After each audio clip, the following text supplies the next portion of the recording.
Oh, it's a quiet beat drop. I was waiting for the beat to drop. It took so long. We came onto the YouTube, but I wanted to see. Welcome to the Deep Look. We're live every week, Tuesdays, noon Eastern time. I'm Charlie Eisenhood, editor of Ultiworld. Joining me, Ultiworld senior editor Keith Rayner. Keith, we had the world's worst Super Bowl this weekend. I think I saw somebody who does like advanced analytics who like drew out some excitement rating for the Super Bowl, and this was the second worst Super Bowl of all time by like excitement rating. I mean, it was pretty miserable, especially for me, somebody who had money on the Kansas City Chiefs. So it was not a great weekend. You bought into the narrative that the refs were going to deliver it for Patrick Mahomes and the Chiefs. I really did. I mean, when everybody says it's rigged, and as someone who's like dips my toe into the betting space, I see a lot of this talk. Oh, it's rigged. The whole league is rigged. I see this about every sport. It's all rigged. DraftKings puts whenever somebody loses a player prop, they're like, oh, so the league rigged it or whatever. And I'm always like, do you not know that you could bet both sides of the bet? Like, if you think it's rigged for the Chiefs, just bet on them. It's free money according to you. But it wasn't, for the record. You know, they got that first offensive pass interference call on the Eagles, and immediately someone in my Super Bowl gathering is like, there it is, there's the fix. And I'm like, never again did that person talk about the game being rigged after that. It was one call. People don't understand, like, calls in particular, refs, nobody ever blames the players. Whenever there's a penalty, it's always the ref's fault. And I'm like, what if the player didn't break the rules? Why isn't that a potential option? And like, if every call was randomly decided, you would sometimes still have a team get like 10 calls in a row in their favor. I don't know, man. People are very, very myopic about their own personal point of view. So it's like, when they see their bets lose, they're like, well, it can't be me. I couldn't have done a bad job. It's got to be rigged. It's so dumb. Which team is the UFA rigging the title for this year? That's a great question. I mean, the refs are going to get together and they're going to pick a team and they're going to rig it up, and then we're going to play the season out. Yeah, it seems like to me, if I were a massive league with a lot of profit motive, that this kind of backroom deal that required like thousands and thousands of people to not leak it is the easiest way to achieve profitability. That's what I would think. Well, one of the teams that might be getting things rigged for them, at least so far in the free agency market, is the Toronto Rush, who just announced they're also signing Connor McHale, one of the best players in Europe, maybe the best player in Europe right now. And we're going to talk to the owner and GM, Jim Lloyd, from the Toronto Rush in just a moment. But first, we've got our trivia question of the week.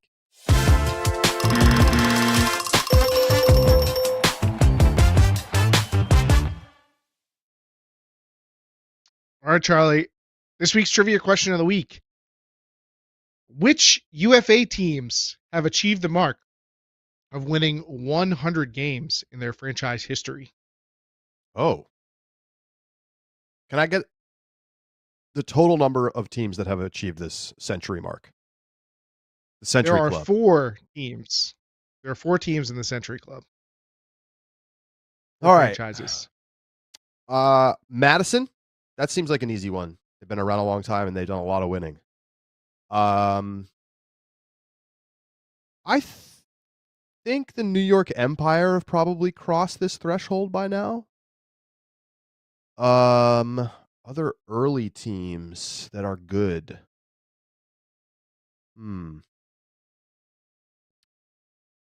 Let me say, it's like some of the good teams now are not around that long. Carolina / Raleigh. And I mean, they've played a lot of bad teams over the years, so I don't know if they have enough playoff wins. This includes playoffs, right? It does include the playoffs, yes. I'll say Spiders. So you've gotten 2 of the 4, the Empire and the Radicals, both within the century mark. And the Flyers are 5th overall with 97 wins. Oh. So they are potentially next up. It'll probably be a race between them and the Wind Chill, who have 95. Okay, give me one more chance to get the right ones here. Um, DC Breeze and well, hey, Toronto Rush. They probably done it. They've been around a long time and they used to win a lot. There you go. The Toronto Rush, third overall with 107 wins, and the Breeze, sitting on that 100 mark, have just crossed it in this past year. So you did get there. Empire, Radicals, Rush, and Breeze in that order.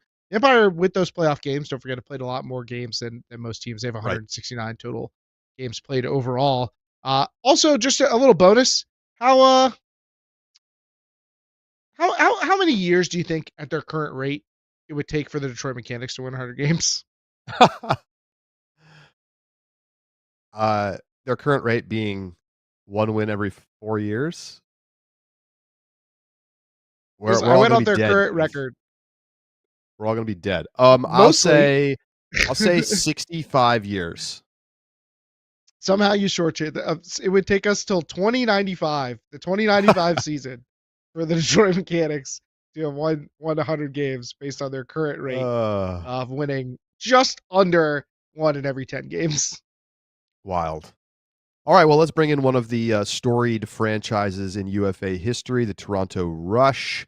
The owner and GM, Jim Lloyd, joins us right now on Deep Look. Jim, welcome to the program. Hi, Charlie. Thanks for having me. Look forward to chatting with you guys today.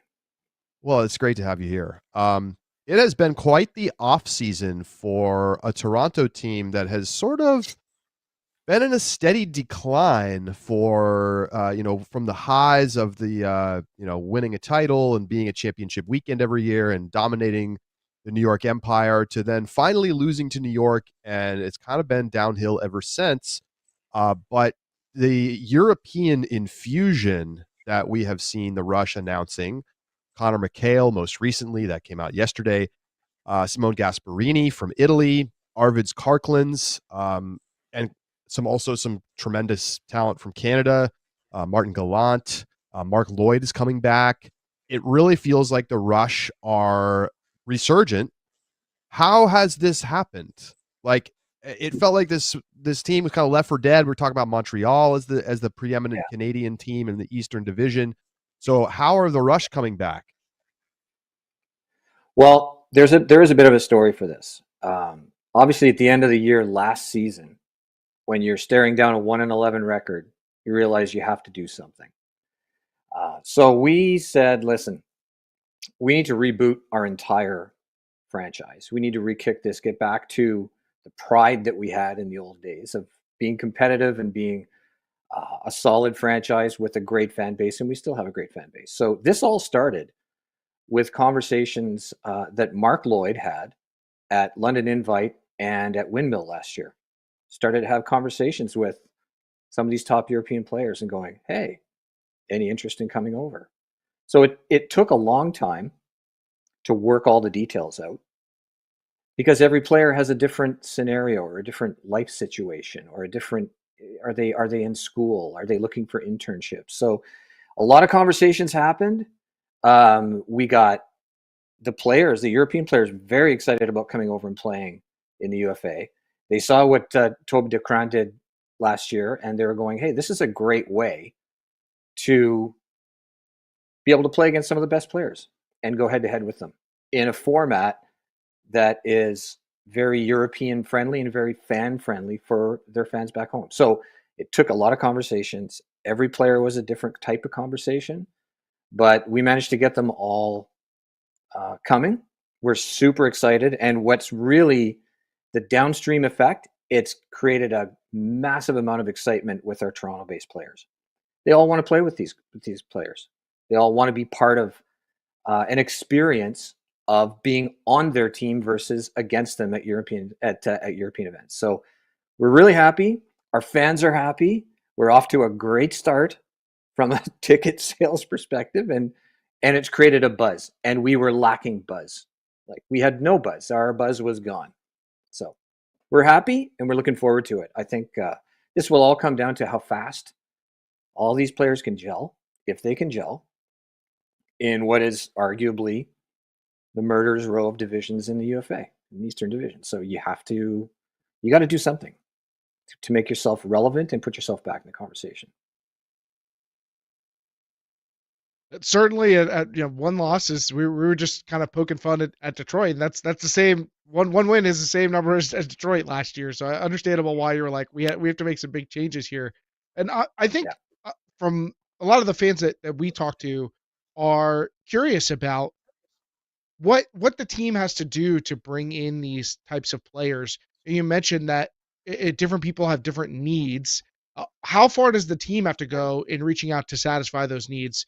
Helping players figure out their living situation or their travel or what they're going to do when they're not playing. How much of that is the team involved with?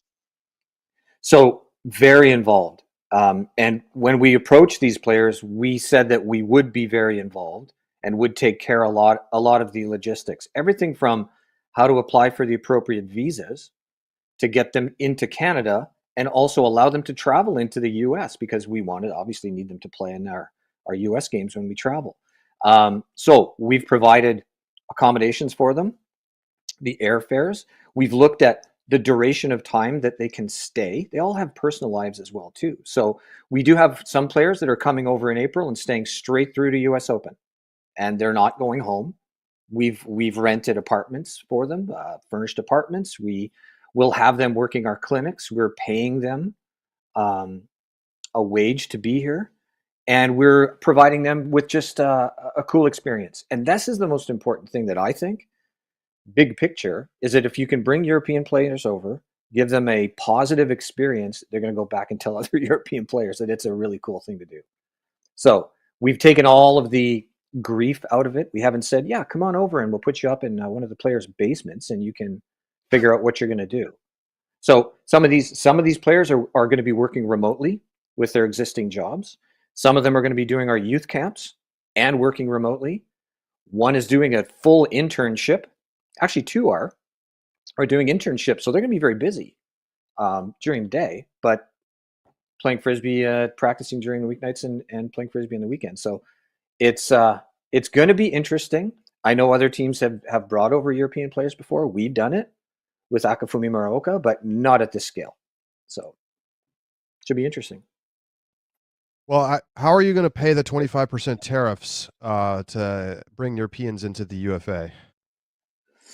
That's a really good question. I think we're going to have to find ways to bring them in as other known goods, or ask President Trump for a carve out on Frisbee players or something. So the way that you're making it sound, you're expecting at least the majority. Let me just ask the question: will all of the players be available for every game? Is that your expectation?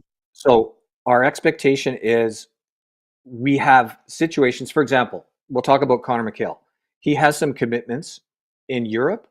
He will come over at the beginning of the season. We'll have to go back, and then we'll come back over for the balance of the season.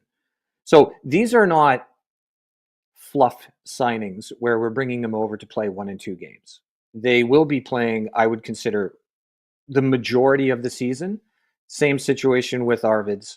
Arvids will come over, play a series of games. He has to go back to Latvia for a couple of weeks and then come back over again. So, and then there are players, as I mentioned, that are coming at the beginning of the season and staying straight through. Our goal in this is to have a consistent roster where we're not turning over players consistently week to week. If we can get 16 to 17 of our core starters in the lineup every week, when you've got 3 other players coming in with the caliber of our Toronto players that will be on the team and the European players, we should have a good roster. And that's really where we're going with this. So we didn't say you must play all 12 games or not, but we also didn't say come on over and play 2 games and we'll sort of say you're signed. And how much are you increasing? Sorry, Keith, real quick. How much are you increasing payroll this year once you account for the flights bringing these guys over, the housing, just the total compensation package that everybody's getting? I mean, this is a lot of people to bring in from Europe. Yeah. So what we are doing from a budget perspective is we're shifting some money around in our marketing budget. So we're taking some marketing money and applying that towards this. Our player payroll is going to go up about 30%. And there's some lodging costs that are there. We're absorbing those lodging costs. But we view this as much as it's strengthening the team. This is a marketing play. We want to show our fans that we're serious. This is an investment we're making. And it's the same thing as, do we make an investment in buying some television ads or some radio ads? What's the potential ROI? How do you measure that? Well, I can measure the ROI in wins and losses and go, this was a good thing to do. And this is something we need to continue to do in the future. So monies will be moved around. We are going to go up in expenses. We understand that. But let's be clear. No one is buying these players for exorbitant amounts of money to come over and play. They're doing it because they want to, but they're also not sacrificing, their own incomes to do it. We're making sure that they're taken care of.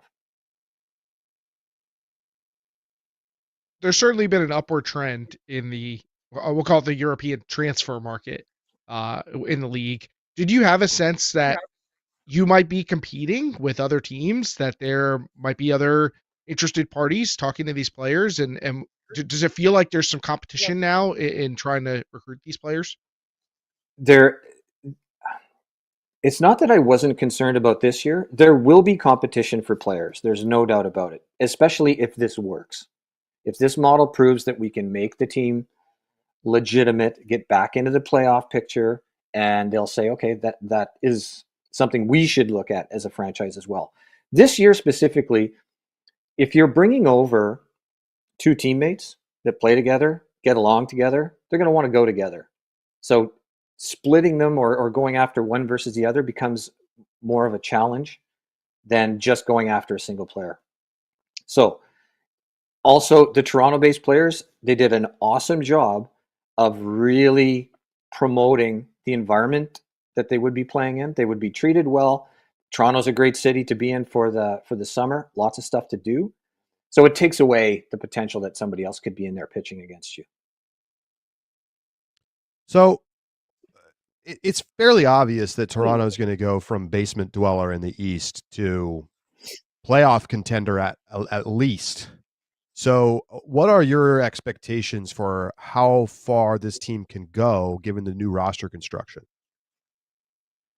So we can't confuse our excitement for the reality of the situation. Okay? We're very excited. The players are re-energized. Our fans are jazzed up about this, but we just need to get ourselves into a situation where we get an opportunity to get a shot at the playoffs. And when you get into playoffs, then anything goes. It's one game. And you just go out there and do what you can and try to make it through. I really would be very disappointed if we didn't significantly improve our record this year. But lots of things can happen. Injuries. You never really know. It's very hard to forecast.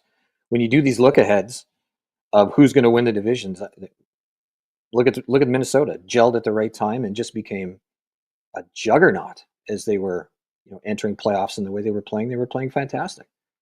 So we just want to be in the mix. We want to have an opportunity to get into the playoffs, and then we'll just see what happens there from there on.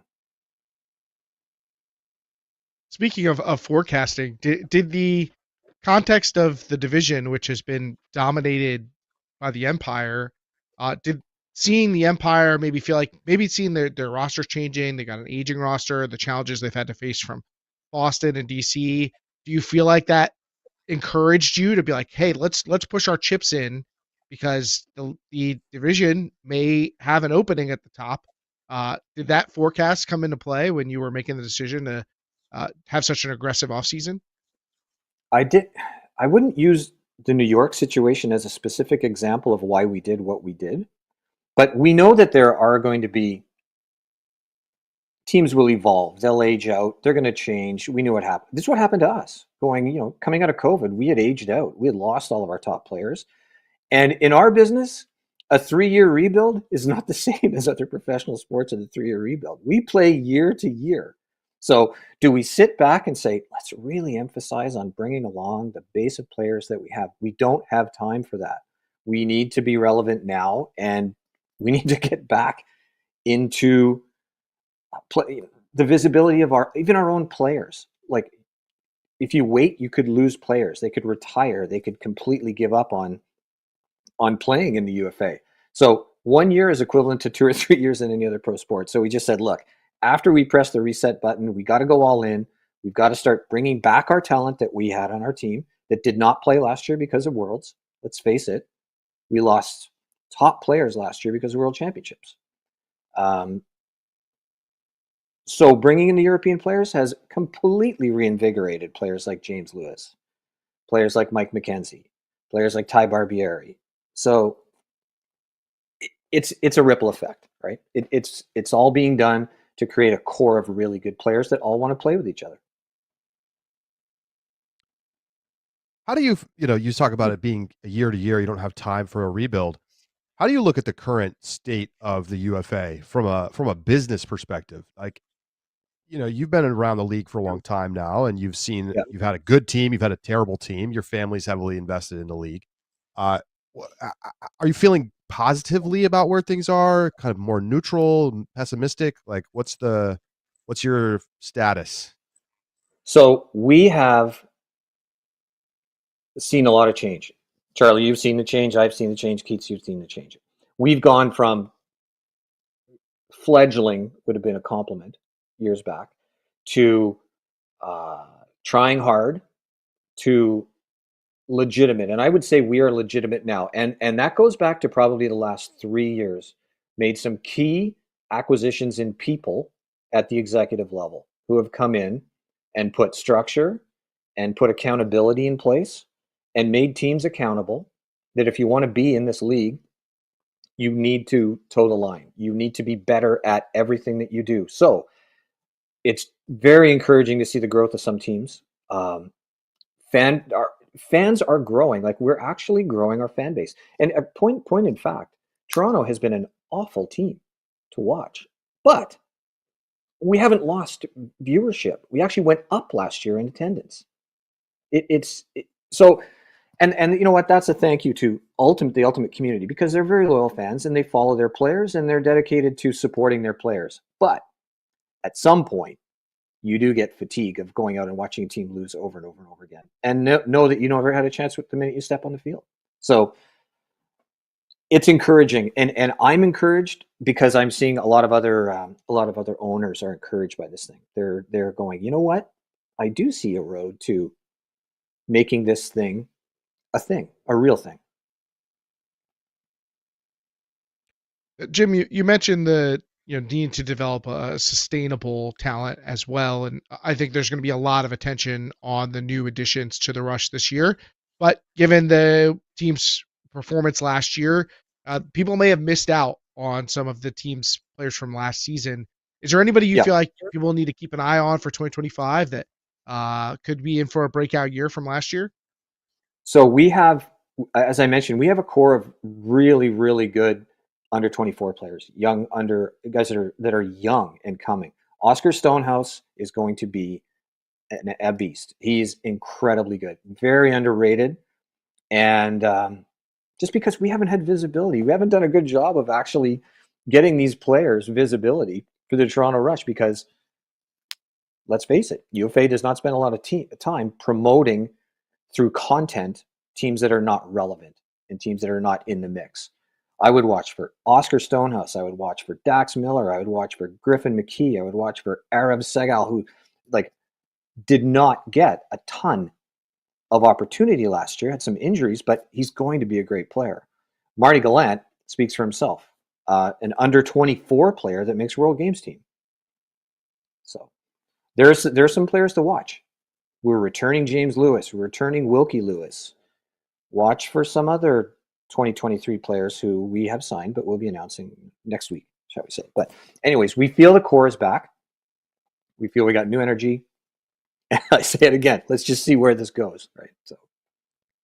So a couple of things. You do get the free Friday Frisbee slot against the New York Empire. That game in New York, June 20th. It's been a while since you kind of got a big marquee game like this. And who knows? That game could be for who takes the lead in the division. It seems very plausible. How what does it mean to the franchise to be able to be back in a spot playing New York in a game that feels like it matters again? Great question. And you know what? When the UFA announced that we were going to be on a Friday night Frisbee game, we sent that out to the leadership, and they were really, really happy because we thought it was going to take this year of proving that we would be a competitive and compelling reason to be on Friday night Frisbee, that it would be next year that we would get a Friday night Frisbee opportunity. So obviously some of these acquisitions they're hedging that we will be a good team and that we will give New York a good game. But I'm telling you right now, like the players are very excited and the European guys are really pumped, and they'll all be there for that one. So, all right, I think the last thing I got, your schedule, you open up with a road doubleheader at DC, at Philly. Then the next weekend you play home against Philly, and then you don't play for like 3 weeks. So you have this critical opening 3 games. You're going to have the whole team together for that opener against DC because, those are the kinds of games, even this early in the season, that can decide whether or not you're going to make championship weekend, to be honest. Yeah, and we recognize that home games, you have to win your home games. You can't rely on winning road games, especially when we have 2 incredibly difficult U.S. road trips that we stare down every year. So the core will be there for that. We are always at the mercy a little bit of national team training weekends. So we need to find out where they're going to plug their training weekends in. And obviously our players that are on national teams we want them to go to those training weekends. We would never put them in a situation to make a decision. So that's the only thing that we see, is there might be potential that there could be some conflicts in some of these games. But right now it's green light for, to be able to put all of these players out in these key game situations. All right. You think Vegas wins a game this year? I hope they do. I think it would be. Let's see who they can bring over. The owner seems to be a really interesting person, and he seems very, very ready and knows the challenge ahead of him. So, but you know what? When you come into the league now, you get a lot of support from the UFA. I will say that.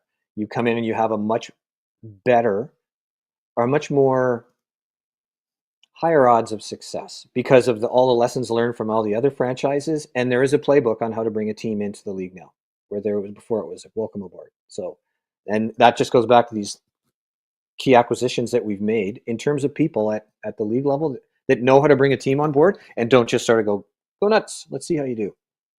They want them to succeed. They need to succeed. So hopefully they do. I would love to go and play a game in Vegas. I think everybody would love to get an opportunity to play a game in Vegas. We're hoping our owners' meetings are going to be in Vegas.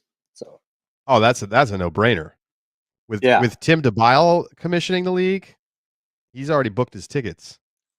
Oh, now it all is becoming clear how this all came about. All right, Jim, thank you so much. We're certainly excited to see what the Toronto Rush look like this year and what's going to be a very interesting East Division. Appreciate you coming on. Yeah, Charlie, Keith, thanks for having me. It was great chatting with you again. Jim Lloyd with us here on Deep Look, and the Toronto Rush again kicking things off with a road double header in a few weeks. So it's going to be exciting, Keith. Let's turn our attention. Go ahead. I gotta see. I gotta see Arvids, man. Arvids is like one of the world's most exciting players, and I think there are probably people who are not quite plugged in enough to have seen him play, but who care about Ultimate. And I think he's just a tremendously exciting talent. So I mean, I'm very curious to see how he'll perform in this environment. They legit have signed an O-line. Like, they've signed guys who would be starting O-line players and be competitive in the UFA. And that's like, for them to be able to slice off the bottom half of their roster, and it sounds like they're not even done signing players. they're going to be so much better, assuming that these guys actually play, that it's going to be night and day. I mean, we're talking about multiple of the best players in Europe who are comparable to the best players in the United States. Yeah, I mean, do they get roughly everybody they signed is around the level of the European players we've seen come over. Like they are Yeah. around the level of Toby DeCrana or And DeCrana was literally changed Montreal from being a trash team into like a fringe playoff team. Should be very interesting. We don't know where he's playing yet, right? So I don't think I've seen his name announced. Nope, he's not been announced. There's no way they have some him in the visa bag, issues. I heard. Are the Rush going to snipe him? That would be wild. If you're him, would you rather play with Montreal or Toronto? I have no idea what his connections are to the city of Montreal. Vegas, come on. Then would you say the fix is in? I mean, that's the biggest risk for a team like Toronto, right? Is that other teams look at this and they go, okay, well, we'll just outbid you on these guys next year. I mean, that'd be a good problem to have because that means this worked, right? That's fair. I'd say that my bigger concern would be that you get Dallas. Remember, Dallas also super teamed, and now they don't exist anymore. So, yeah, no, that's true. All right, we are going to turn our attention now to the college division. We've got a big weekend. Like the early majors, basically. I mean, we've got Queen City on the East Coast, Prez Day on the West Coast. Most of the top teams in the country in action over this coming weekend. And we're going to break it all down for you. We're going to start with Queen City. So let's just go ahead and take a look at the pools here. And, of course, Carolina is always going to be a favorite coming into this event. And, nothing changes here in 2025, but maybe more question marks than usual.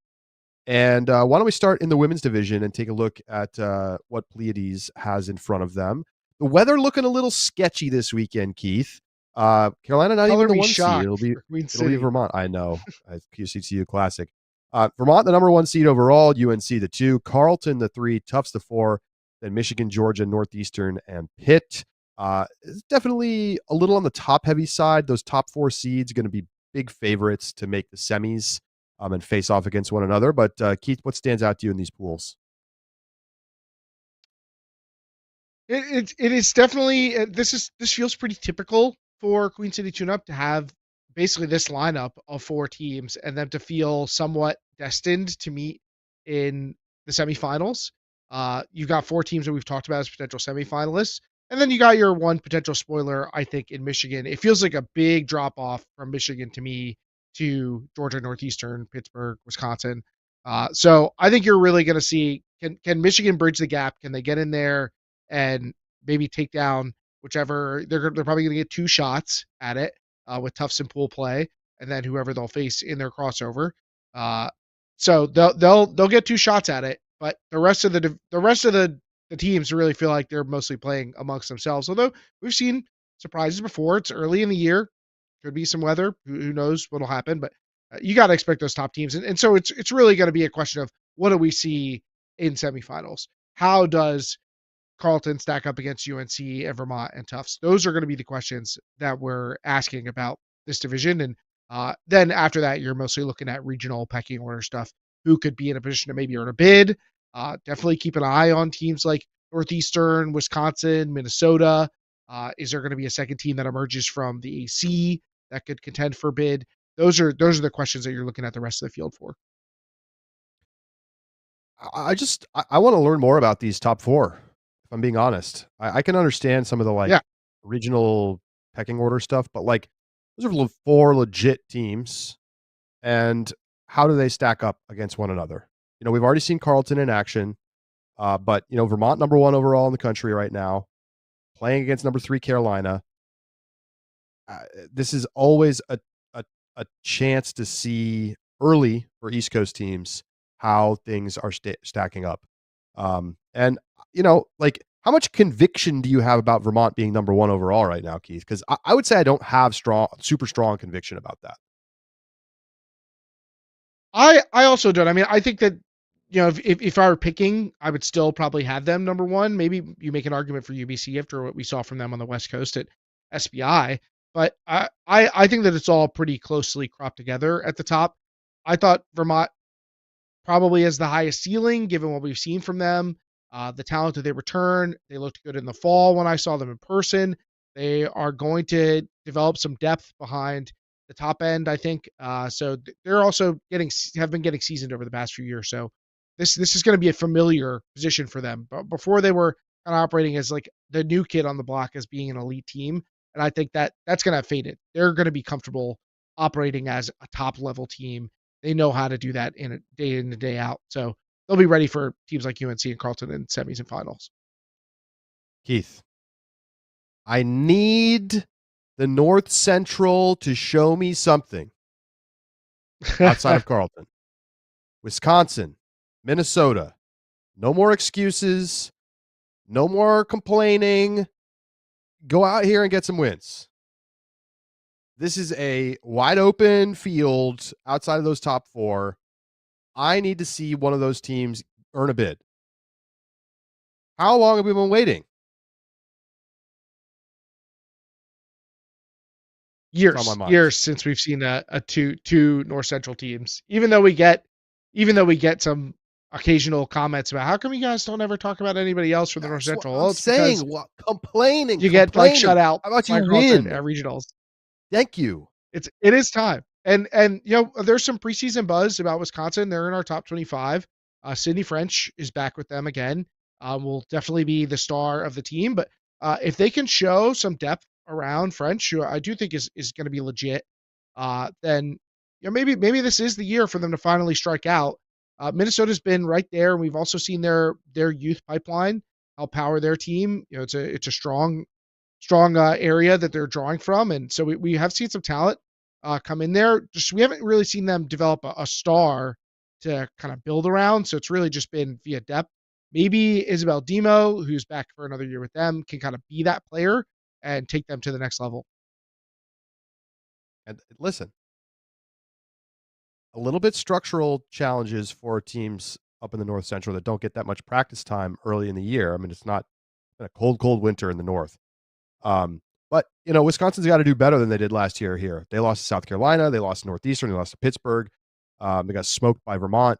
So I want to see them win those games against those other sort of like regionals level teams. And I think they can. I think this is it does feel like the year that they can be that next team that makes quarters and loses in a competitive matchup to one of those top teams. I'm looking to see it. So let's make our picks, Keith. We've also got a subscriber on the hook this week. Who's picking for the subs? Our QCTU picks came in from Jalal for the subs this week. All right. So Keith, you wanna go first here? Or you taking? Sure. We'll just do the finalists and the winner. Does that sound good? Since we have so many tournaments to do, we have so many divisions. That's fine. We got 4 sets of points here. Let's do it. I think, despite my confidence in Vermont, I'm always a sucker for a team that's already gotten the reps in, and the team from the top that's done that is Carleton. UNC did play, but they were playing against quite a bit lower competition than what we see from Carleton, who's already played against the likes of Oregon.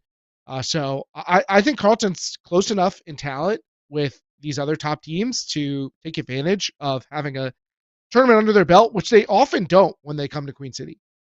I think, in fact, we've seen some years they had like this long streak of struggling in their opening day of play at Queen City for a little while. I think they've kind of got to go over that, but I like them to do well here. So I'm going to take them as the winner of the tournament over Vermont. And I'll let you know, the subscribers came up with the exact same picks. So Carleton over Vermont for both me and the subscribers. Just give me Vermont over UNC. I'll take the chalk. You've never been above chalk. Carolina's probably going to win. I mean, it's not like Pleiades is the cover is bare. That's for sure. Absolutely not. They're very live to win this tournament, and I don't know, would they? Maybe they'd be even Vegas favorites with Vermont, given the home turf. Yep. I'm The hyped big question for mark is, Kalen Louder this year. understandably so. The big question is going to be weather. Um, there's already concerns that they could lose the grass fields. It's raining all week in Rock Hill. Friday is going to be sunny, but then the rain is back on Saturday. Heavy rain on Sunday. So, unfortunately, it's we might have a little bit of a washout, which would mean reduced schedules, fewer games. They have to cut down to just a smaller number of turf fields. So TBD, but it does feel more likely than not to me that they're going to end up in the turf field schedule. So stay tuned. We'll show you our streaming schedule in a sec, but subject to change, of course, this weekend. All right, let's move over to the men's division. Let's take a look at the men's pools and what we've got on that side. UNC, number 1 overall seed. Wash U, the 2, a little bit of buzz after their performance out west. Penn State, South Carolina, Maryland, NC State, UNC Wilmington, and Tufts, rounding things out in those top 8. So, Keith, some interesting teams in the mix. Some teams that have made it to nationals, like Penn State. Some buzzy teams that haven't gotten there, like South Carolina. Of course, AC heavy lineups, but also maybe a Wash U team that could win this whole thing. It definitely is not too dissimilar from the women's division, that it feels like the top tier has a pretty big gap, and that I think goes 3 teams deep with UNC, Wash U, and Penn State. I mean, I believe you marked, or maybe it was Edward when he came on the show, marked Wash U as a potential dark horse semifinalist at nationals. So, and it begins in the chat. I'm not going to let you beat me to this chat. I did not mention Cam Freeman last week, but I am fully on the Cam Freeman hype chain, and Max Charles says Cam Freeman fan club in the chat. We are out here. We are not hiding anymore. The Cam Freeman fan club is a big public display. This guy is awesome. I'm very much looking forward to what he has to offer at Queen City Tune-Up, because he was fantastic at Florida warm up in what was an all tournament first team performance. Like kind of a workhorse hybrid.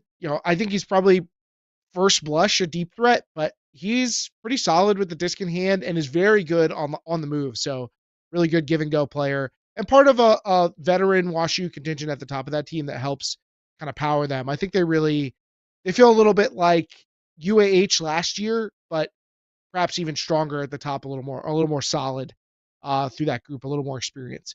So I like what this WashU team could do. I fully expect them to contend to potentially win this tournament.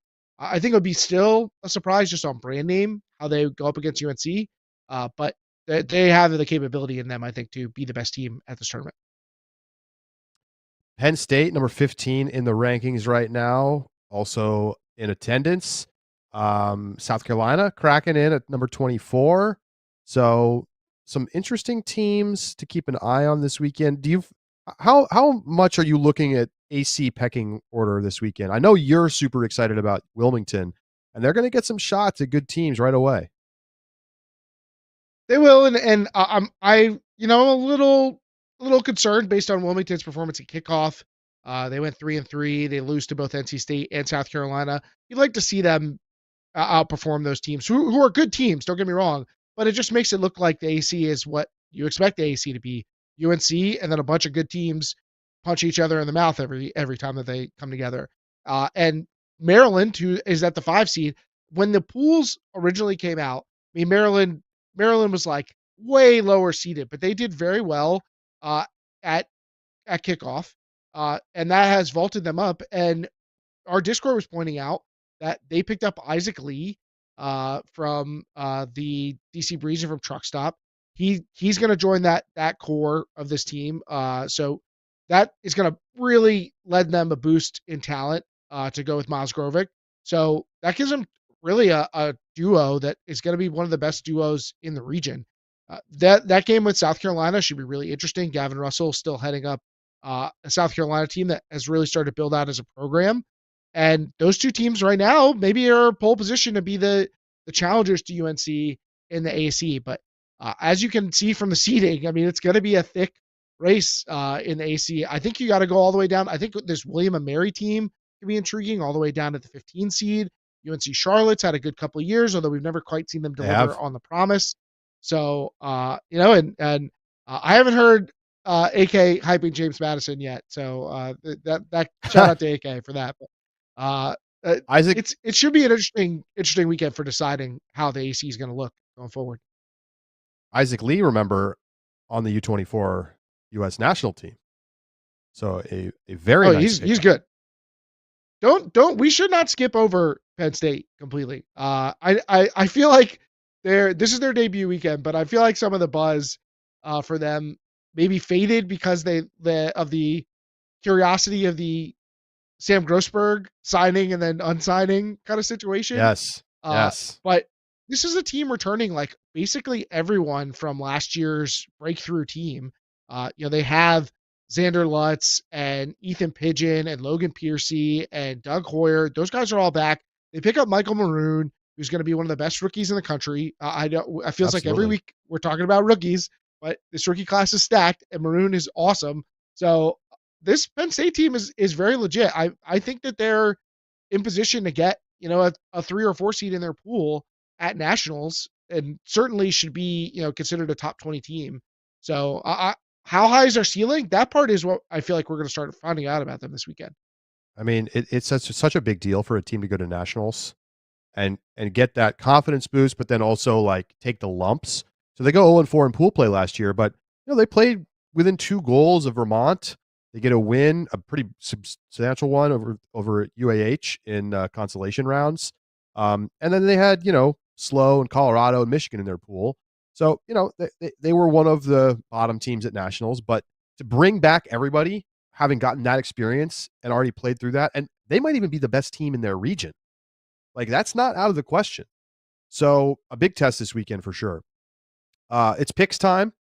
I'll go first.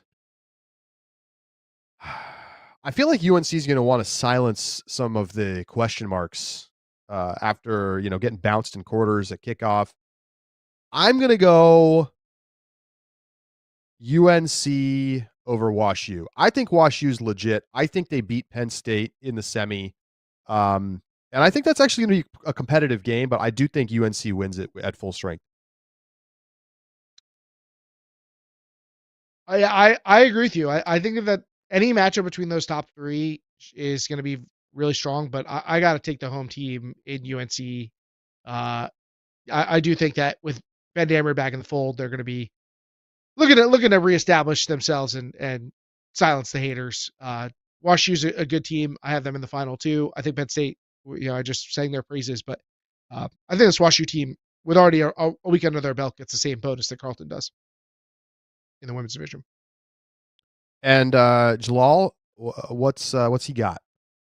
He's got UNC and Penn State. So he's got UNC taking the win. We're all on the dark side. Dark side sweeps our picks, but Jalal with Penn State. So that's who the subscribers can be pulling for. They're Spank fans now. Let's take a look at our streaming schedule from this weekend. We got a couple of cameras out at Queen City. So there you go, kicking things off Saturday morning, 8:30 a.m. Eastern time. UNC Wilmington versus Auburn in the men's division. Northeastern versus UAH in the women's division. Then we've got that Penn State South Carolina game that Keith had circled. Vermont versus Wisconsin. Yes, come on. I'm watching this. I want to see what Belladonna's got against the number 1 team in the country. Michigan State versus William and Mary men's, and then William and Mary women's versus Virginia. NC State Alpha versus the Tufts E-Men, and Tufts EWO versus Michigan Flywheel. So, hey, if you're a William and Mary or a Tufts fan, you got to lock in for those two screens up, please. And then pre-quarters, quarters, semis, and finals on Sunday. Of course, all subject to change. If the weather conditions mess up the fields, that's certainly going to change. So stay tuned to our social media channels for any updates on that front. All right, exciting stuff. We're going to take a quick break. When we come back, we're talking Prez Day, and we've got some mailbag questions to get to. Stay with us.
All right. Welcome back to Deep Look. Where's the beat drop? There it is. We are back. Prez Day preview time. President's Day Invite 3-day tournament on the West Coast. It's SBI Plus, the best of the West, all attending this one. One of the best West Coast tournaments of the season for sure. Our first look at a few teams every year. So let's pull up the men's division pools and take a look at how things are stacking up for Prez Day. I'm always interested to see what happens with, the Colorado always coming out here for the first time.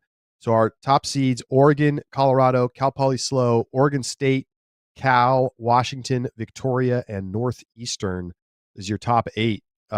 This tournament runs pretty deep. I mean, the West Coast is good this year. So Santa Cruz and Utah, they've been hanging around that top 25.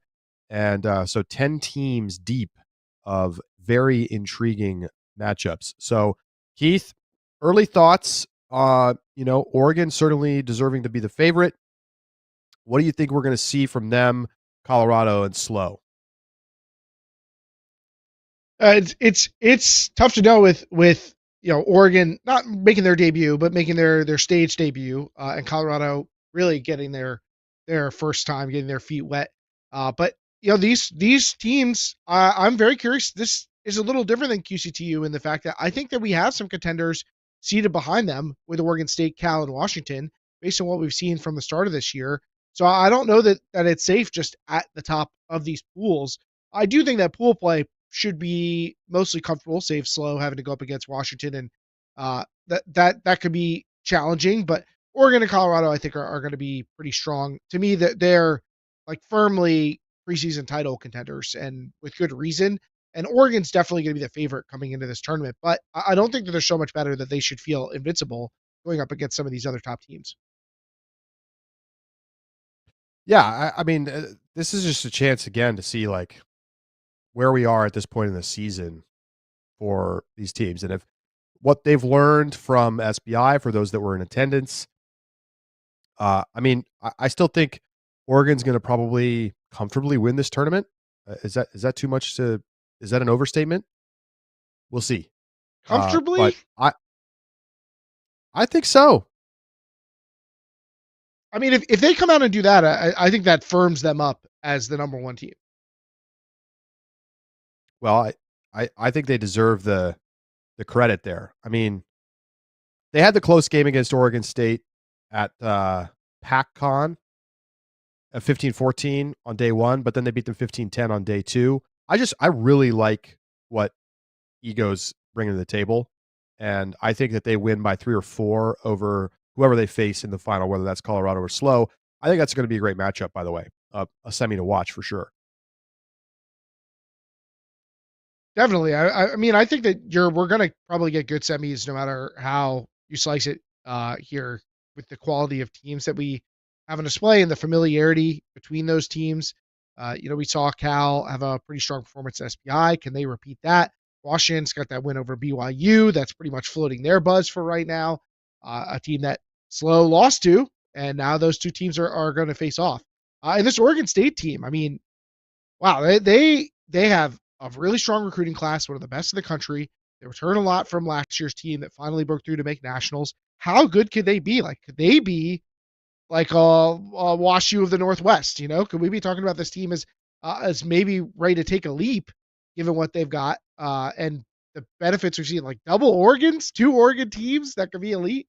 It'd be a very interesting environment to have in a Northwest that we've already cited as really competitive.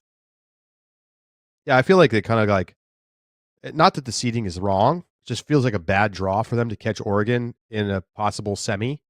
Um, I would love to see them get a game against like a SLO or a Colorado or Washington. Who knows? Maybe that ends up happening. Cal will be a good test because Cal certainly outperformed expectations at Santa Barbara, and I'm excited to see what they can do.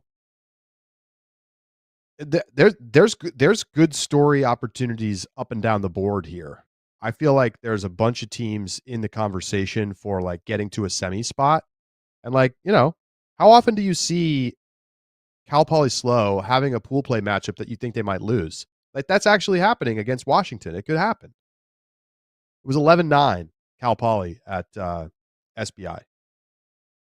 Or we could see Cal Poly finally like step in and win this tournament. And we're talking about Kyle Liu and Anton Orr, both as potential podies. Like I don't know how it's going to play out. That part is a bit curious. And there's some teams that are looking for redemption on that 3 seed line. Santa Cruz and Utah, I think disappointing starts for them at SBI. I think UC San Diego is another team that we could see do some interesting things. UVic, maybe if they're a little healthier after last tournament. And then you got Northeastern traveling out. How competitive are they going to be? We've already gotten a chance to see Brown, who's had some mixed results. I think it's eye of the beholder what you think of Brown going forth, but is another New England team gonna rise up in a team like Northeastern with Peter Borth still there? They picked up Colton Toon, so that'll be an interesting add to their team. How will he fit in with Jackson McGinnis and Sam Freeman and what they've got over there? Should be interesting to see what Northeastern has to offer in a balanced pool in Pool A. There's some intrigue down the line. We haven't really talked at all about Tobias Brooks in Colorado yet, though. Brooks, Thorson, the team goes deep even after that group. Do you think Colorado stands a real chance at winning this tournament and proving themselves as title contender off the out of the gates? Of course. I mean, Tobias Brooks really where is he in the like overall? If you make your top 25 college players ranking right now today, where is he in your list? It's got to be top 5, right? Maybe just outside of that. And if you have a player that good and a supporting cast that Colorado's always going to have, then you are absolutely going to be competitive to win a tournament, especially early in the season like this. Yeah, no question about it. I want to cut a couple notes from the chat. The filming schedule that you just saw for Queen City, there were already some pool changes since that graphic was made. So that's already out of date. And we're probably expecting more changes. So just note that check out the social media because, teams drop and then things change. And so what we had, even though we made that graphic yesterday, is already wrong. The men's division pool changed at literally at the last minute. So I'll tell you, we got Penn State, NC State as your 1-2 to wrap up the day in the men's division. UNC Wilmington, UNC Charlotte, South Carolina Auburn, Michigan State, William & Mary. That is your men's division schedule. The women's division schedule I think is pretty similar. Northeastern UAH, Vermont, Wisconsin, William & Mary UVA, and then Tufts, Michigan to wrap it up. Great.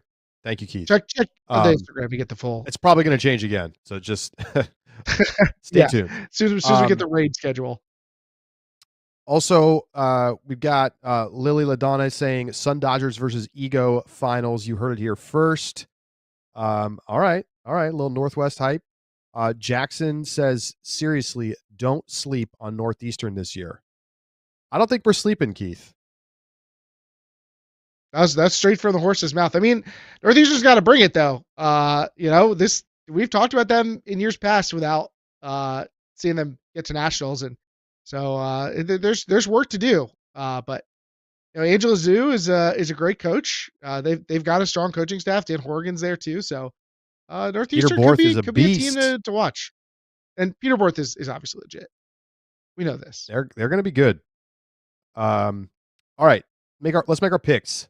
I'll go first this time. I've got Oregon taking it, as you know, and this is the hard one. Who takes the other spot? I'm going to go slow.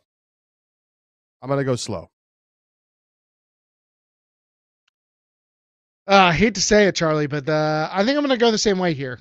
I'm leaning on slow, and these are two teams that have already played a tournament. Colorado hasn't yet. Oregon State, I could probably be talked into it, but I was so impressed with the way Kyle Lue was playing at SBI, and I think Slow left a lot on the table there, and still was the best team. So I think that Slow's got what it takes to make it to the final, but Oregon's just so talented. All right, and then our subscriber making the picks this week is Our subscriber this week is Joe. And Okay, Joe has Colorado taking down Oregon in the final. okay. All right. Very good. All right, let's move over to the women's division and take a look at what we've got on that side. UBC, number 2 team in the country, heading up the top of the standings, the seeding here. Oregon, number 2, Colorado 3, UCSD 4, Western Washington, Stanford, UCSB, Utah, and then on down from there. Currently, they had a team drop, so we'll see what ends up happening there, Keith. I actually think that I don't think that's a drop. I think the team just hasn't been put in yet, but I believe that's BYU, if my information is correct. So not a team we want to forget about. No, definitely not. Not the way that those teams have been playing to start the year. So obviously, once again, just like as SBI, stacked. Arguably, like not as good as SBI because no Carleton, but still very, very good. You know things are looking good when you have like Texas as your dead last seed. So what stands out to you as like what you want to learn from this weekend? Is it introducing Colorado to the mix? I had a feeling you were going to ask this question, and I struggle to decide what exactly is the biggest question I want answered here. But I think above all else, it's UBC supremacy. Can UBC come out and win this tournament confidently? Because I think that is going to put them, either alone in Tier A or in Tier A with the winner of Queen City. Because we got all the top 8 teams, I think, playing this weekend. I think Slow is the number 9, and they're not playing this weekend. So whoever emerges from the race is going to be in a very strong position, especially if it's one of those teams that already we've been highlighting as a title team. If Oregon or Colorado comes out and wins, or somebody else, and UBC is like in the final or something like that, it's not going to feel as clean. We're not going to be able to declare UBC really at the front of the line. That I do think that's possible. Colorado looked pretty good at SBI. Oregon obviously did as well. So I think that's definitely within the cards. But those are the 3 teams I'm looking at as teams that could really win this tournament. I mean, you go back to SBI, UBC crushes Colorado, and they win by 3 against Oregon. I mean, they were very clearly the best team. So I think it's totally fair to say, like, can they follow that up? Because you described that as a confident win. I mean, they were obviously the best team there. So given that they're basically playing the same teams with like honestly a slightly worse field than SBI, if they can run it back, I think it makes you feel really good about their chances to make a run towards a national championship this year. I mean, Mika Karashi is like a World Games player. They're pretty good. It does seem like they have a little bit of a smaller roster for this tournament. So maybe they'll be a little thin. But they still have Claire Wang, Brielle Wong, in addition to Kurahashi and Lawrence Cito Fung, Madison Ong. So they're Ella Bolin. They're still going to be good. Like, don't get me wrong, but I do wonder if that could come into play in a 3-day tournament. Because by the time you get to your last games, sometimes you're playing your 8th, 9th game of the weekend or whatever. That could be a tough road. Hey, sign me up for an Oregon-Colorado rematch. They played an absolute barn burner at SBI, and they will, I think it's fair to say, likely meet in semis. But lots of teams looking to bounce back. What will we see from Stanford? I mean, they had such a disappointing debut, but there's no team in College Ultimate that gets better from start to finish. as much as Stanford does. So I'm excited to see if Stanford can look a little bit sharper this time around, or if maybe they just don't have it this year. That's to me probably the second biggest question going to this tournament is like, are we worried about Stanford? Are they even going to win the Southwest, let alone be a team that could contend for the type of heights that they reached last year? UC San Diego looked pretty good at SBI. Devin Quinn is just absolutely balling for Santa Barbara along with Laura Bloomy. So they look good too. Stanford is not out of the weeds here, but they've got a tough test. I think they're in the toughest pool with BYU as the 3 seed. So I think it's going to be a tough race because the Southwest race is strong. UC Davis looked good. Slow, who's not in attendance, they looked good. Santa Cruz has some promise. So the Southwest, we already talked about the West Coast and what it means to be on that side and how many bids we think they're going to get. This is another step in that journey for those teams, but who's going to be at the top of those really strong regions is kind of the thing that we're looking at. All right, let's make our picks. Keith, you're up. All right, my picks. Last time I went Oregon over UBC, and you went UBC over Oregon. I maybe made a mistake. Maybe I underestimated UBC. I know I'm in the tank for Oregon, but that's at national. So during the regular season, there's room for growth. I think I'm going to take UBC. And I'm going to take Colorado here. I'm going to take Colorado in the final. So I'm going to have UBC over Colorado as my picks. Okay. I'm just going to keep it straightforward, and I'm going to take UBC over Oregon. I just think that those are like clearly the best 2 teams. So just copy and paste, Charlie. Yeah, I'm running back. And the subs are matching me. So UBC over Colorado. I'm very aligned with the subs this time around. All right. Well, much more logical subs picks this week compared to last. So we will check in on all the standings as we get down the stretch. Let's take a look at the Prez Day streaming schedule. It's going to be a great one. We got 2 cameras out there. So and remember, 3 days of coverage.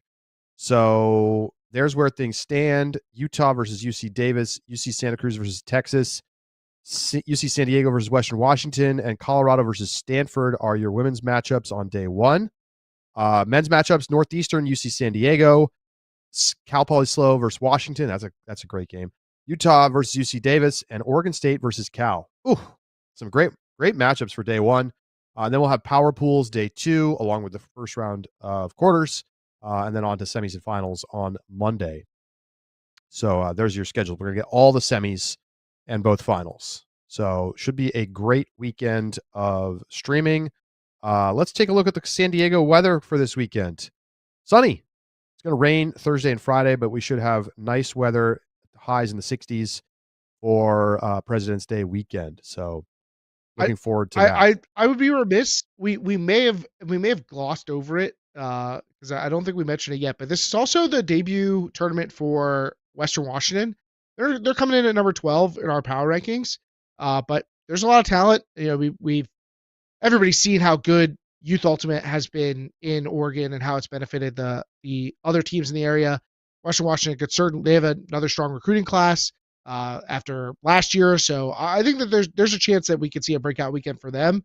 I'm not necessarily betting on it, but there is a lot of talent on that roster. So keep an eye on Western Washington. All right, Keith, it's time to take a little bit of mail before we wrap up today, and we're going to be doing some extended mailbag in our subscriber bonus segment Inside the Circle that we record live every week in the Ultiworld Discord immediately following Deep Look. And I got buzzard. I don't even know what that means. You got I got buzzard because whatever you did, it was wrong. I said Inside the Circle instead of Out the Back. I can't keep my podcast straight. It's just our producers on it. Zap me. All right. So remember, all Ultiworld subscribers can join the Ultiworld Discord now, including mini subscribers. So if you're a subscriber, jump on in there, connect your account in your My Settings page, and join the Discord where there's just the best conversation about Ultimate on the internet. And if you're not a subscriber, well, what are you waiting for? We're in the swing of the college season. We got lots to talk about and lots to watch. So time to lock in. Keith, what do you got for us first? Why don't you grab a letter? All right. Well, our first letter comes in from friend of the show, Alex Rubin. Who is the biggest artist that USA Ultimate could realistically get for a Club Nationals halftime show? You can't really do a halftime show because you play 3 finals, but I guess you do it like between 2 of the finals or something like that. I still think we've pushed that the way to do nationals is evening games, and during the day you have a celebration. So to me, this artist would play the pre-finals celebration, but the point stands. Who's the biggest artist you think USA Ultimate could really get to perform? Or you just do 2 sets between each of the 3 finals. You're come on, help me get to night games, Charlie. We're trying to do night finals. Come on. Listen, I'm all in. You know my feelings on that. I don't need to beat the dead horse. The biggest artist USA you could realistically get. So realistically, I think would mean that we can't just assume that there's any budget, because you could basically get any artist you want if you're willing to with pay the right amount of money. Yeah. Well, I mean, read a look, very interesting Drake article may be looking for a place to get to show everybody he's still relevant. So nothing like Ultimate Frisbee National Championships to show everybody that. He did that. Maybe there are one some there Delilah artists song, so maybe who are just too big to even entertain playing a show like this. But I read a very interesting article about artists who play like private parties and birthday parties and stuff, and it's like, Flo Rida is like, it costs $500,000 and he does like a 20-minute set, and like you have to pay for his flights and on his private jet and then this and that. And I'm like, that's insane. Who is the biggest artist USAU could realistically get? I think you would want somebody who's like, who are some famous San Diego based artists? that I don't know. Max Charles says 303 in the That's a good chat. answer. They do have an Ultimate player in the group. Zach Riley says Weird Al. I could see that, and I would be into that. I bet Bill Nye knows Weird Al. Don't you just feel like those two people know each other? Blink 182 is from San Diego. Okay, all right. They would be big, but like they're just like out of the spotlight enough now that like maybe you could get them to play. I feel like they're probably still too big, if that helps draw the line here. You're probably right.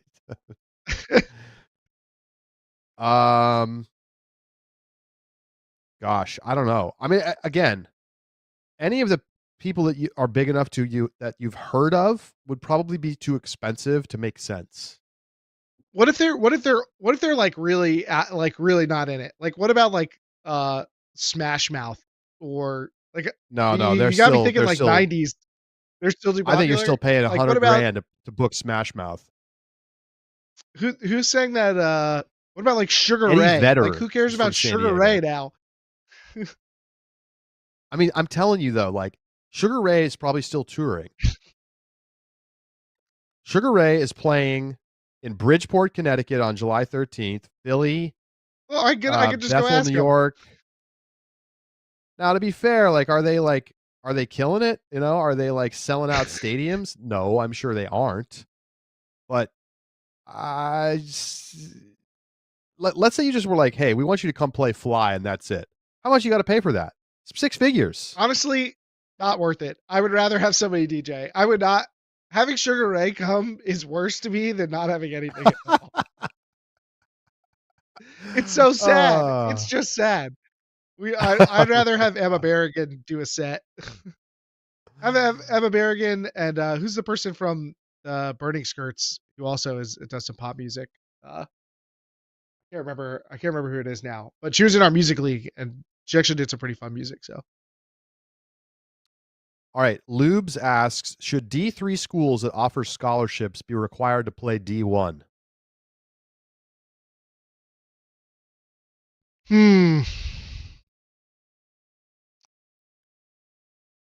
Not yet. Let's see how this upsets the apple cart. Well, like, let's see the effects. But I actually see the argument and sympathetic to it that like the point of D3 is that you have teams that can't operate at the same level as the D1 teams, and so we want to create a competition space that makes sense for them. Kind of like Charlie and I were just talking about with the youth survey, with YCC. People mostly want to play good games and get similar competition more than they want to contend for the championship per se. If you think of D1 as the championship, so I think if it feels like those teams are disrupting the ability to have that competitive environment, then yes. So generally speaking, yes. Although I kind of want to see how things play out first before we make that decision.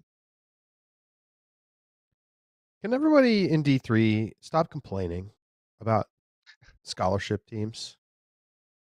Like, this is very obviously a good development in Ultimate.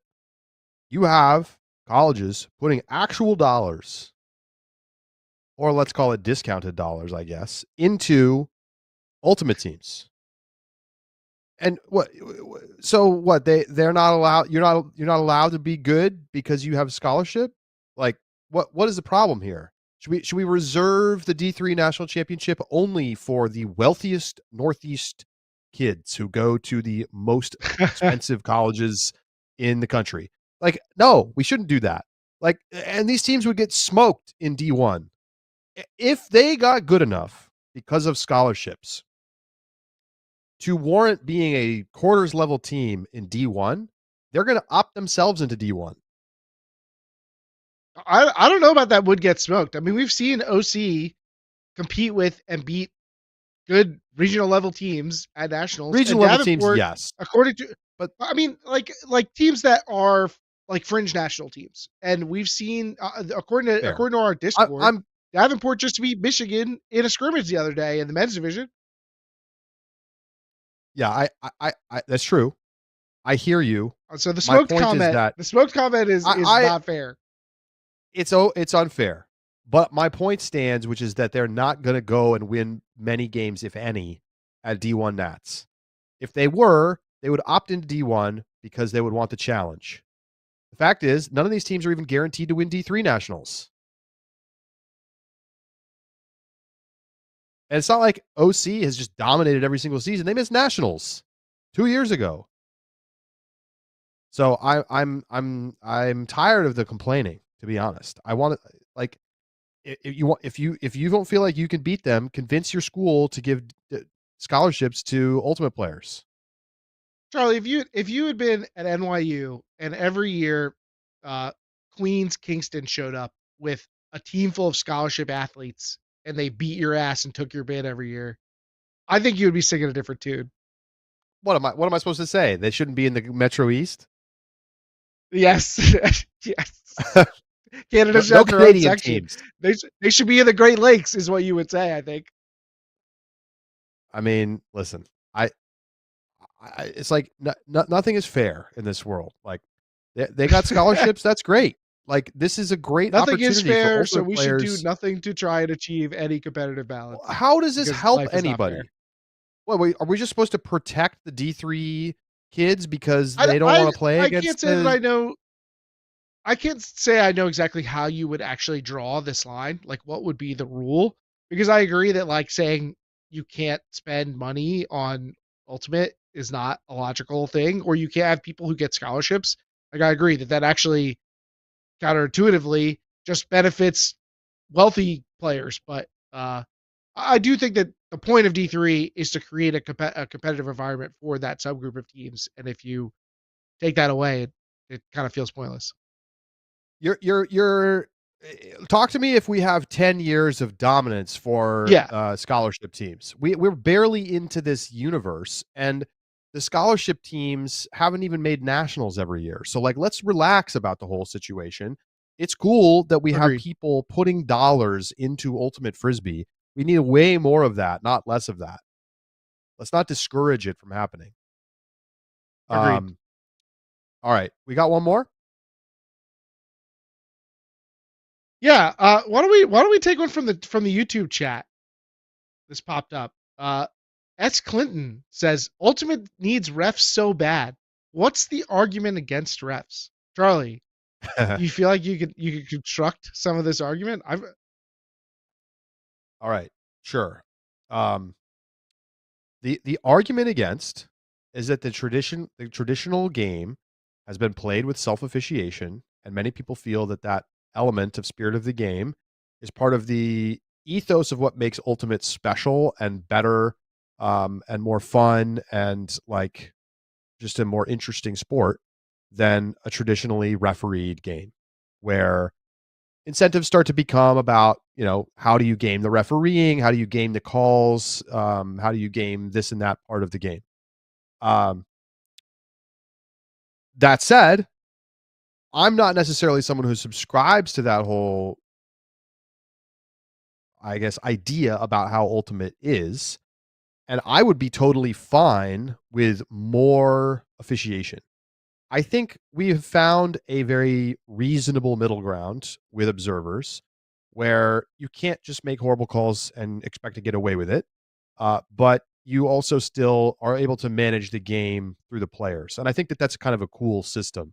I still feel that observers need a little bit more power than they have now. I think I would really like to see them take over pretty much everything except maybe initiating foul calls. But I think for those people who say I prefer playing with refs, I don't want to have to think about making calls. I just want to play.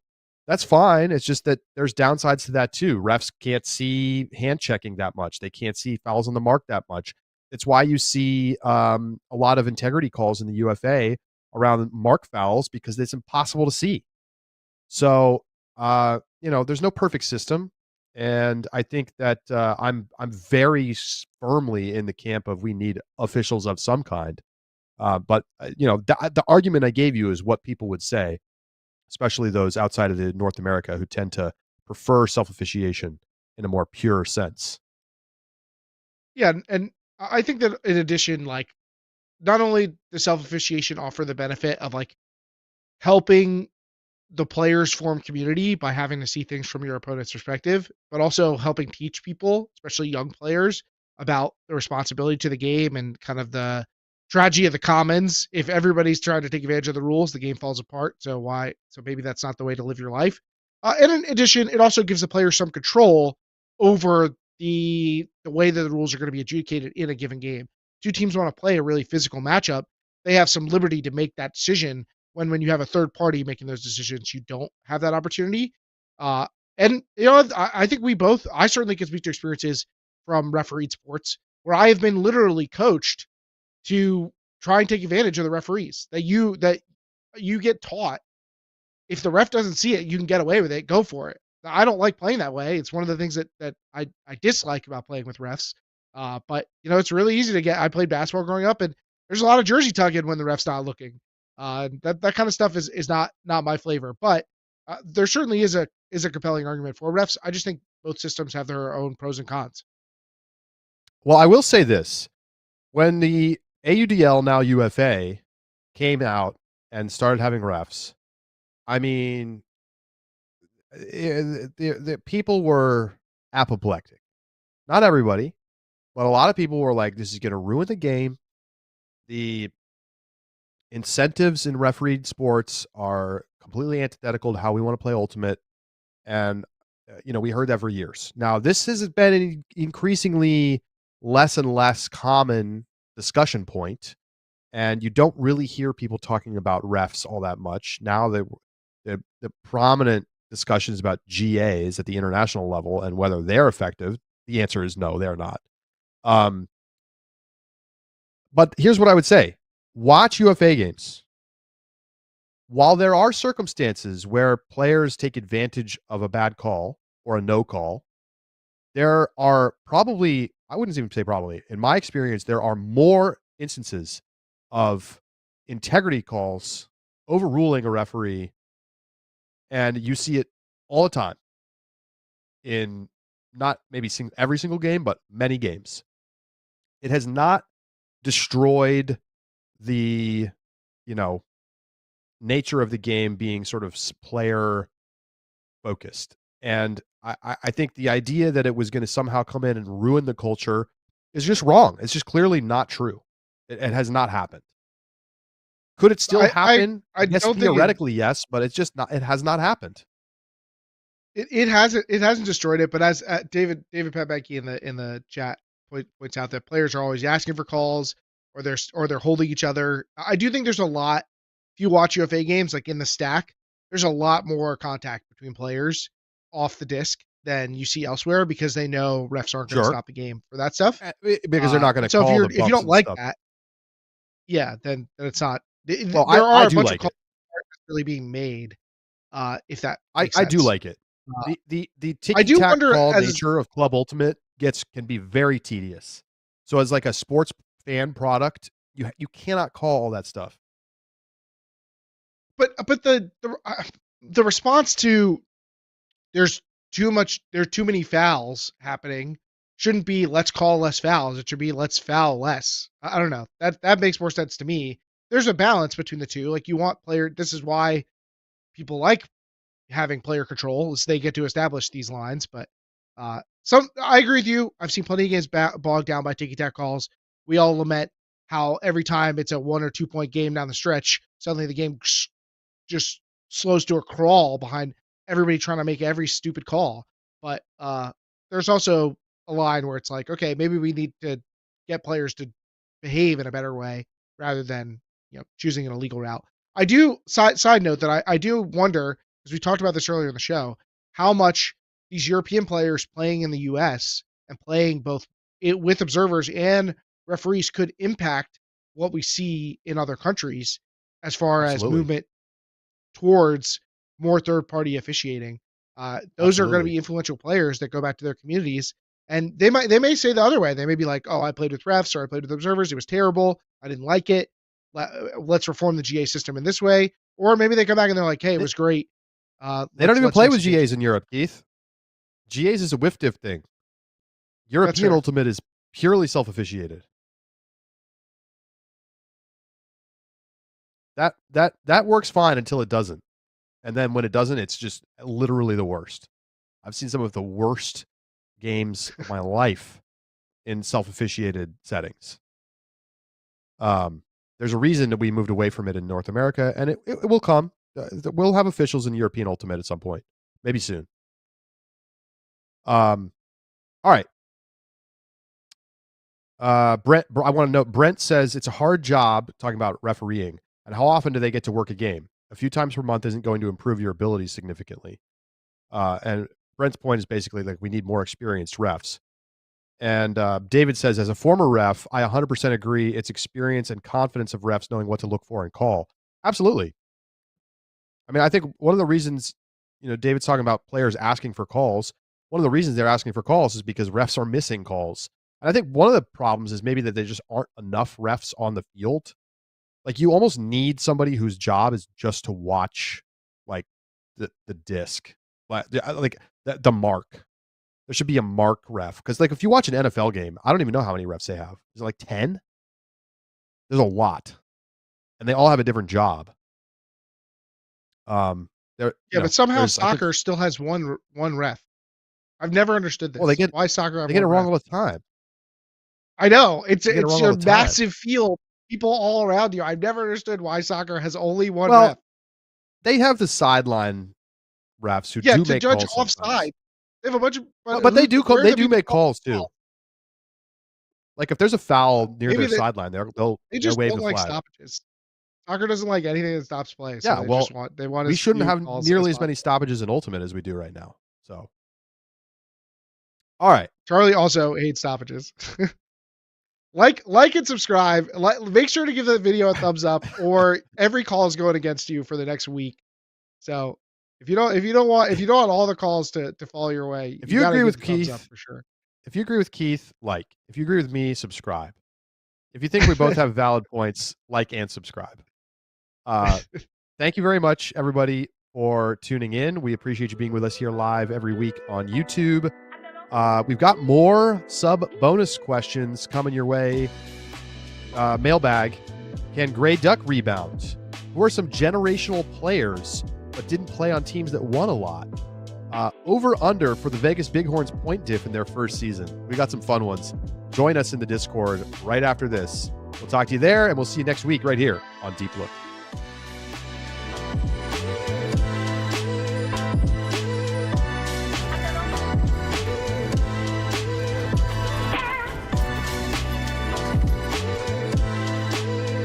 Tyler Diggins cooking up 1v1.